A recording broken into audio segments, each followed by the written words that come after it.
Namaste, very good morning to all my subscribers, viewers, and those who have liked my videos and shorts. Shri Gurubhyo Namaha Harihi Om.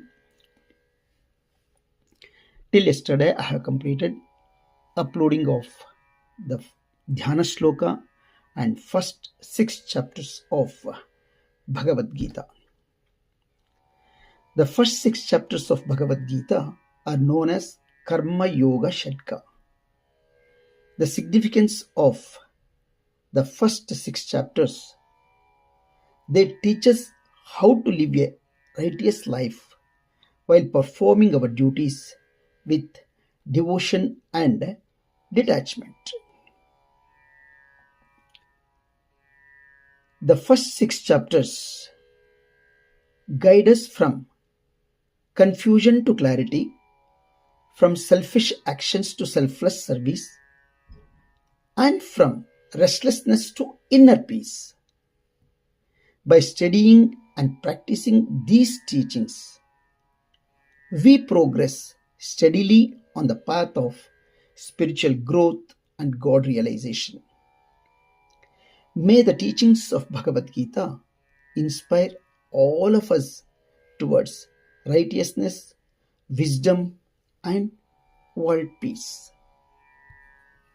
In this juncture, I request all of you to share the YouTube channel details to your friends and relatives so that they will also accompany us in this spiritual path for world peace. From tomorrow onwards, I'll share the next chapter of Bhagavad Gita. Thank you. ನಮಸ್ಕಾರ ಎಲ್ಲರಿಗೂ ಶುಭೋದಯ. ನನ್ನ YouTube ಚಾನಲ್ನ ಎಲ್ಲ ಸಬ್ಸ್ಕ್ರೈಬರ್ಸ್ಗೆ, ವ್ಯೂಯರ್ಸ್ಗೆ ಹಾಗೂ ನನ್ನ video ಮತ್ತು ಶಾರ್ಟ್ಸ್ಗಳನ್ನು like ಮಾಡಿರುವ ಪ್ರತಿಯೊಬ್ಬರಿಗೂ ಧನ್ಯವಾದಗಳು. ನಾನು ನೆನ್ನೆಯ ತನಕ ಭಗವದ್ಗೀತೆಯ ಧ್ಯಾನ ಶ್ಲೋಕಗಳು ಹಾಗೂ ಮೊದಲ 6 ಅಧ್ಯಾಯಗಳನ್ನು ಈಗಾಗಲೇ ಯೂಟ್ಯೂಬ್ ಚಾನಲ್ನಲ್ಲಿ ಅಪ್ಲೋಡ್ ಮಾಡಿರುತ್ತೇನೆ. ಭಗವದ್ಗೀತೆಯ ಮೊದಲ 6 ಅಧ್ಯಾಯಗಳು ಕರ್ಮಷಟ್ಕವೆಂದು ಪ್ರಸಿದ್ಧವಾಗಿದೆ.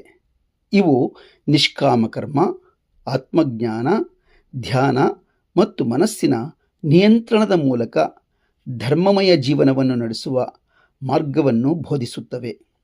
ಈ ಅಧ್ಯಾಯಗಳು ಸಾಧಕನನ್ನು ಆತ್ಮೋನ್ನತಿ ಮತ್ತು ಭಗವಂತನ ಅನುಗ್ರಹದತ್ತ ಕರೆದೊಯ್ಯುತ್ತವೆ. ಶ್ರೀಕೃಷ್ಣಾರ್ಪಣಮಸ್ತು. ಓಂ ತತ್ಸತ್. ತಾವೆಲ್ಲರೂ ನಿಮ್ಮ ಸ್ನೇಹಿತರು ಹಾಗೂ ಸಂಬಂಧಿಕರೊಂದಿಗೆ ನಮ್ಮ ಈ ಯೂಟ್ಯೂಬ್ ಚಾನಲ್ನ ಲಿಂಕನ್ನು ಅವರಿಗೂ ಸಹ ಕಳುಹಿಸಿ, ಅವರೆಲ್ಲರೂ ಸಹ ನಮ್ಮ ಚಾನಲ್ನ ಸಬ್ಸ್ಕ್ರೈಬ್ ಮಾಡಿ ಆತ್ಮೋನ್ನತಿ ಹಾಗೂ ಭಗವಂತನ ಅನುಗ್ರಹದತ್ತ ಸಾಗಲು ಸಹಾಯವಾಗುತ್ತದೆ. ದಯಮಾಡಿ ಶೇರ್ ಮಾಡಲು ಕೋರಿಕೊಳ್ಳುತ್ತೇನೆ. ಲೋಕಾ ಸಮಸ್ತಾ ಸುಖಿನೋ ಭವಂತು. ಲೋಕಾ ಸಮಸ್ತಾ ಸುಖಿನೋ ಭವಂತು. ಲೋಕಾ ಸಮಸ್ತಾ ಸುಖಿನೋ ಭವಂತು. ಶ್ರೀಕೃಷ್ಣಾರ್ಪಣಮಸ್ತು. ಓಂ ತತ್ಸತ್.